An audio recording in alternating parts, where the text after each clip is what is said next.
ఈరోజు చేపల పులుసు ఏ విధంగా చేయాలో చూసేద్దాం. నేను ఇదిగోండి ఒక తల ఈ విధంగా కొన్ని ముక్కలు ఈ తల భాగం తీసుకున్నాను.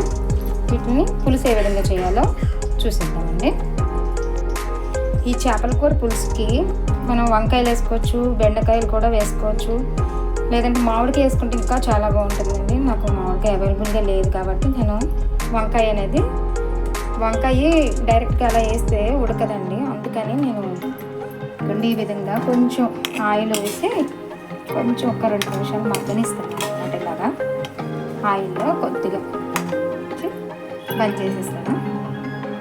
ఇప్పుడు చేపల కూర కలపుచ్చండి. ఇది పాతకాలపు వంటలా చేస్తున్నానండి. పాతకాలపు ఇలాగే వండుకునేవారండి. అమ్మమ్మల కాలంలో ఈ విధంగానే వండుకునేవారు అందరూ. ఇప్పుడు అది ఎలా చేయాలో చూపిస్తాను. చేపల పులుసుకి ముందుగా ఈ విధంగా ముక్కలు తీసుకున్నానండి. నేను తీసుకున్న ముక్కల క్వాంటిటీ ప్రకారం చెప్తున్నానండి. అన్నీ కూడా ఈ ముక్కలన్నీ ఇలా డైరెక్ట్గా వేసేసుకోండి.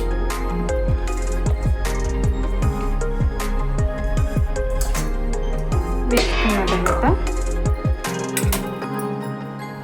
ఇదిగోండి ఈ మెంతులు, ఎప్పుడైనా సరే పులుసు కూరకి మెంతులు వేసుకోవాలండి. మెంతులు వేస్తాను. పచ్చిమిరపకాయలు, ఈ పచ్చిమిరపకాయలు కొంచెం పొడుగ్గా కొంచెం చీల్చుకోండి. ఇదిగోండి ఇలా సగం చీల్చుకుని వేసుకోండి, బాగుంటాయి. పచ్చిమిరపకాయలు ఎక్కువ వేసుకుంటే బాగుంటాయి.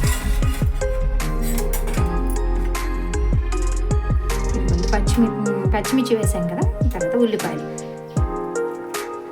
నేను ఒక మీడియం సైజు ఉల్లిపాయ తీసుకున్నానండి. తర్వాత కరివేపాకు వేస్తున్నా. ఆ తర్వాత నేను వేపు పెట్టుకున్నాను కదండి వంకాయ ముక్కలు, అవన్నీ కూడా వేసేస్తాను. వంకాయ తినని వాళ్ళు బెండకాయ వేసుకోవచ్చండి, బాగుంటుంది. బెండకాయ అయితే ఇలా ఏమి వేపాల్సిన ఉండదండి. వంకాయ ఎందుకు వేసానంటే వేపి డైరెక్ట్గా వేస్తే వంకాయ ఒక్కొక్కసారి ఉడకదండి, అందుకని చెప్పి నేను వేపి వేసాను. బెండకాయలు అయితే మామూలుగా వేసుకోకపోతే మామూలు సాల్ట్ అయినా వేసుకోవచ్చు. ఈ విధంగా కల్లుప్పు, మనకు ఉప్పు ఎంత పడుతుందో అంత చూసుకొని వేసుకోండి. అలాగే కారం అండి, కారం కొంచెం ఎక్కువే వేసుకోండి. నాన్ వెజ్ కర్రీస్లో ఎప్పుడు కూడా కారం కొంచెం ఎక్కువనే పడుతుంది, చూసుకొని వేసుకోండి. పసుపు అండి, ఈ విధంగా ఉప్పు కారం అన్నీ కూడా కలిపేసుకున్నాం. ఇలాగ వేసుకున్న తర్వాత ఒకసారి ఈ విధంగా కలుపుకోండి. ఇలా కలుపుదామనుకుంటే కొంచెం చేతితోటైనా ఇలా కొంచెం నెమ్మదిగా ఇలా కలిపేసుకోండి. ఇలా ఒకసారి అంటే ముక్కలన్నిటికీ కొంచెం అన్నీ పడుతుంది కదా. ఈ విధంగా చేసుకున్న తర్వాత మనం చింతపండు, నేను తీసుకున్న క్వాంటిటీకి నిమ్మకాయ సైజ్ కంటే కొంచెం ఎక్కువగా తీసుకున్నానండి చింతపండు. దాన్ని నానబెట్టాను. ఇది రసం తీసి మనం ఇందులో పోసేసుకోవడం.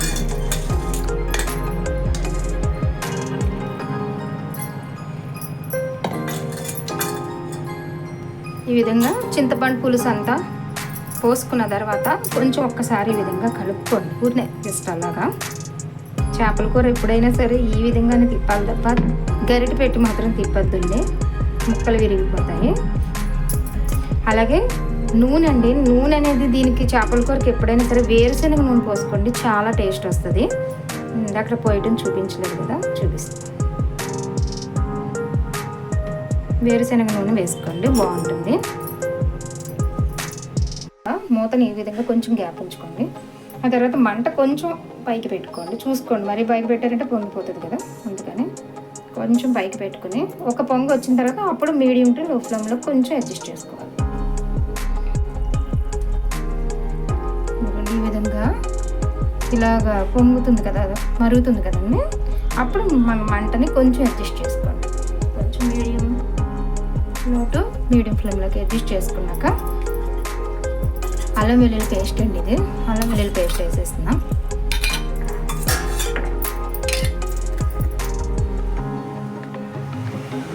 ఆ తర్వాత 2 స్పూన్లు జీలకర్ర పొడి అండి, జీలకర్ర పొడి వేసుకోవాలి.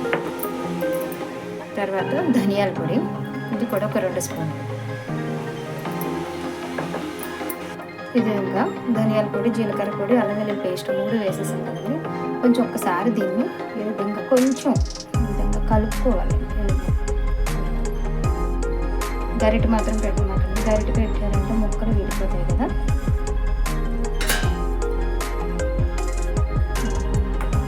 గరిటె మాత్రం పెట్టి కలుపుతాండి. మూత పెట్టేసుకొని కొంచెం సైడ్కి గ్యాప్ ఉండేలా, కొంచెం ఇట్లా గ్యాప్ ఉండేలా పెట్టుకొని మీడియంలో పెట్టుకోండి. ఇదిగోండి, ఇంకొకసారి మూత తీసి ఒకసారి చూసుకోండి. కొంచెం ఇలా కలుపుకుంటూ మధ్య మధ్యలో మూత తీసి కొంచెం ఇలా కలుపుకుంటూ ఉండండి. ఇలా కలిపేటప్పుడు జాగ్రత్తగా కొత్తిమీర పైన అలా జల్లేసుకోండి. చివరిలో కూడా వేసుకోవచ్చు, మధ్యలో ఇలా ఉడుకుతున్నప్పుడు వేస్తే కూడా బాగుంటుంది. ఇంకా ఉడకాలండి, ఇంకా పులుసు చాలా ఉంది కదా, అదంతా కొంచెం తగ్గాలి. మళ్ళీ మూత పెట్టి నగ్గ కొద్దిగా ఉంచుకుని మంట అది దగ్గర ఉంచుకుని మళ్ళీ మూత తీసి చూద్దామండి. ఉడికింది కదా, ఉడికిపోతుందండి. చూడండి, ఇంకా చివరి చూడండి, చూసారా థిక్నెస్ సరిపోతుంది కదా, చూసుకోండి ఒకసారి. గ్రేవీ పలుచగా ఉందా చిక్కగా ఉందా అనేది చూసుకోండి.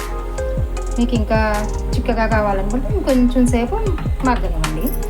సరిపోతుంది అనుకుంటే నీట్ చేసుకోండి. ఈ విధంగానే కలుపుకోవాలి కానీ గరిటె మాత్రం పెట్టేసి కలిపి మాకండి, ముక్కలు ఇరిగిపోతాయి శుభ్రంగా. ఇదిగా వంకాయ కూడా చూసారా బాగా ఉడికిపోయింది కదా. ఈ చిక్కదనం చాలనుకుంటే ఇంక స్టవ్ ఆఫ్ చేసుకోండి. స్టవ్ ఆఫ్ చేసుకునేటప్పుడు ఇదిగోండి, ఇది ఆవకాయ పచ్చడి అండి చూపిస్తున్నా. ఇది ఆవకాయ పచ్చడి అండి. ఈ ఆవకాయ పచ్చడి పైన ఈ గరిటె మాత్రం తడి లేకుండా చూసుకోండి. నూనె ఉంటుంది కదా, పైన నూనె తేలుతుంది కదండి. ఈ నూనె ఒక 2 స్పూన్లు తీసుకోండి, ఇలా పైన వేసుకోండి. చేపల కూరకి చివరిలో ఒక 2 స్పూన్లు అలా పైన వేసుకోండి. చాలా టేస్ట్ చాలా బాగుంటుంది అన్నమాట.